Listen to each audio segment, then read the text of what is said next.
نحمده ونصلي على رسوله الكريم. أما بعد، فأعوذ بالله من الشيطان الرجيم. بسم الله الرحمن الرحيم. فإذا قضيت الصلاة فانتشروا في الأرض وابتغوا من فضل الله. وقال النبي صلى الله عليه وسلم: لا يدخل الجنة جسد غض بالحرام.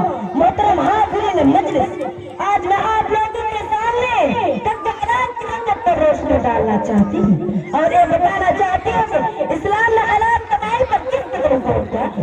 محترم حضرات، اس میں کوئی شک نہیں ہے کہ اسلام نے حساب دینے میں حاصل کے اور مال بنانے کی اجازت دی ہے. سورہ جمعہ میں ارشاد باری ہے: في الأرض يبتغون من فضل الله.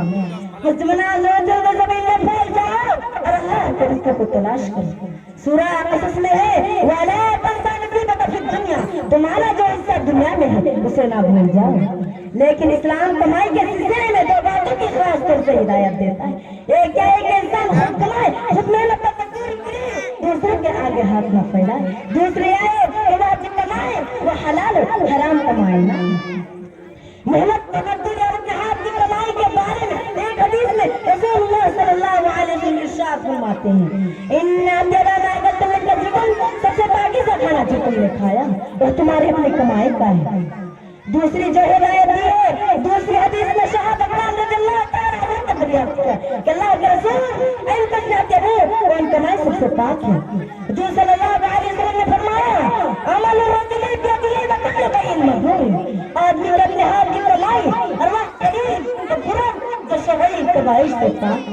بخاری کے حدیث میں ہے کہ اللہ کے نبی حضرت داؤد علیہ السلام بھی محنت پر مزدوری کرتے ہیں. میرے دوستو، میں اس وقت حلال و حرام کمائی کی تفصیل بتانے کے لیے نہیں کھڑا. اہمیت و فضیلت کا پتہ چلتا ہے اسلام میں جو ہدایت ہے وہ بھی بہت اہم ہے، یعنی حلال طریقے سے کمانا، حرام سے بچنا. قرآن مجید میں انبیاء کرام کو خطاب کر اللہ تعالیٰ ارشاد فرماتا ہے: یہ ایھا الرسول کلوا من الطیبات واعملوا صالحا. اے رسول، پاک چیزوں کو کھاؤ اور نیک عمل کرو. اس آیت کریمہ میں جو حلال کرنے کا جو کرام کو دیا گیا ہے وہ حکم ایک دوسرے آیت میں مسلمانوں کو دیا جا رہا ہے. ارشاد ہوتا ہے: یا ایھا الذین آمنوا یا ایھا الرسول کلوا من الطیبات ما رزقناکم. اے ایمان والو، ہم نے جو تم کو رزق دیا ہے اس میں سے پاک چیزوں کو کھاؤ. حضرت عبداللہ بن عمر رضی اللہ تعالیٰ عنہ فرماتے ہیں کہ رسول اللہ صلی اللہ علیہ وسلم کسب حلال بغیر قرآن، نماز یا روزہ وغیرہ کے بعد ایک فریضہ قرار دیا ہے. الفاظ حدیث سے ہے: طلب الحلال فریضۃ بعد الفریضہ. حلال کمائی کا طلب کرنا فرض عبادتوں کے بعد ایک فرض ہے. جو لوگ زمانے میں حلال و حرام کے خیال نہیں کرتے اور جائز و ناجائز سب جمع کرنے کی فکر میں رہتے تو ان کے لیے بڑی وعید ہے. رسول اللہ صلی اللہ علیہ وسلم ارشاد فرماتے ہیں: لا يدخل الجنة جسد غض بالحرام. وہ جسم جنت میں نہیں جائے گا جس کی پرورش حرام سے ہوئی. ایک دوسرے حدیث میں حضرت عبداللہ بن عمر رضی اللہ تعالیٰ عنہ فرماتے ہیں کہ جس نے 10 درہم کا ایک کپڑا خرید اس میں سے 1 درہم حرام کمائی کا تو کپڑا جب تک اس شخص کے بدن پر رہے گا اللہ تعالیٰ اس کی نماز قبول نہیں کرے گا. اتنا کہنے کے بعد حضرت عبداللہ بن عمر رضی اللہ تعالیٰ عنہ نے اپنے دونوں کانوں میں انگلیاں ڈالے اور فرمایا: سمتا ان لم يكن النبي صلی اللہ علیہ وسلم سمعته يقول. میرے دونوں کان میلے ہو جائے اور اگر میں نے حضور صلی اللہ علیہ وسلم سے نہ سنا.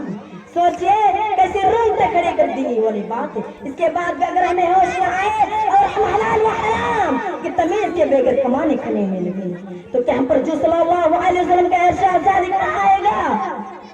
میرے دوستو، بزرگوں اور دوستو، ہمیں سوچ سوچ کے کام کرنا چاہیے تو بہت گھاٹوں کا سودا ہے. ہمیں حلال کمائی کی فکر کرنی چاہیے اور حرام سے بچنا چاہیے. ہمارے پاس جو دولت آئے اس کو دیکھنا چاہیے کہ وہ حلال ہے یا حرام، جائز طریقے سے آئی یا ناجائز طریقے سے.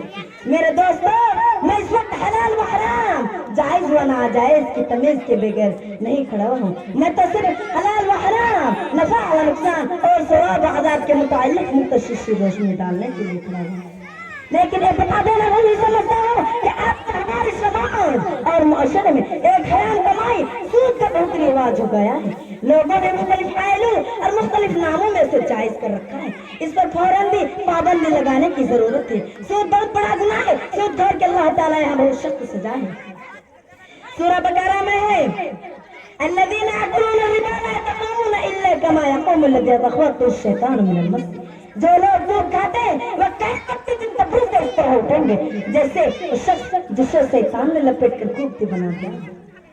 دوسری جگہ ارشاد خدا بندی ہے یا ایھا الذین آمنوا اتقوا اللہ وذروا ما بقي ان کنتم مؤمنین فإن لم تفعلوا فأذنوا بحرب من اللہ ورسولہ.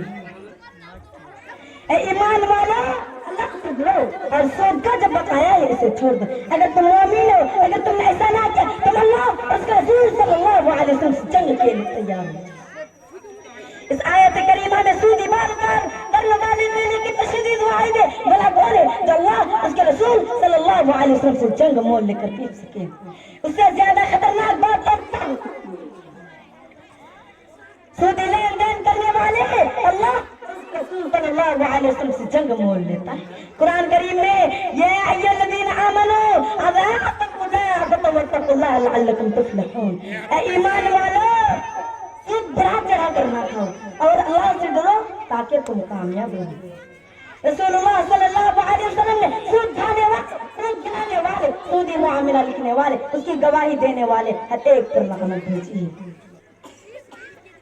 ایک حدیث میں ہے کہ جان بوجھ کر سود کا گرہن ایک 36 مرتبہ زنا کرنے سے بڑا گناہ ہے. دوسرے حدیث میں ہے کہ گناہ کا اعتبار سے سود کے 70 درجے ہیں. ان میں سے کم درجہ ہے کہ آج تک معافی گناہ کرے نعوذ باللہ.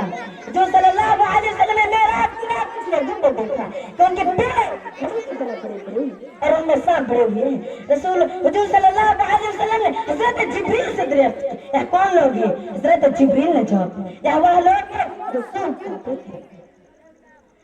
لہذا ہم سب لوگوں کو ہوش آ جانا چاہیے اور صدق دل سے توبہ و استغفار اور کرتے ہوئے ہر طرح کے حرام کمائش ہمیشہ کے لیے چھوڑ دینی چاہیے. آخر سے اللہ تعالیٰ سے دعا ہے کہ ہم سب تمام مسلمانوں کو حلال کھانے کی توفیق دے اور حرام سے بچائے. آمین. السلام علیکم ورحمۃ اللہ وبرکاتہ.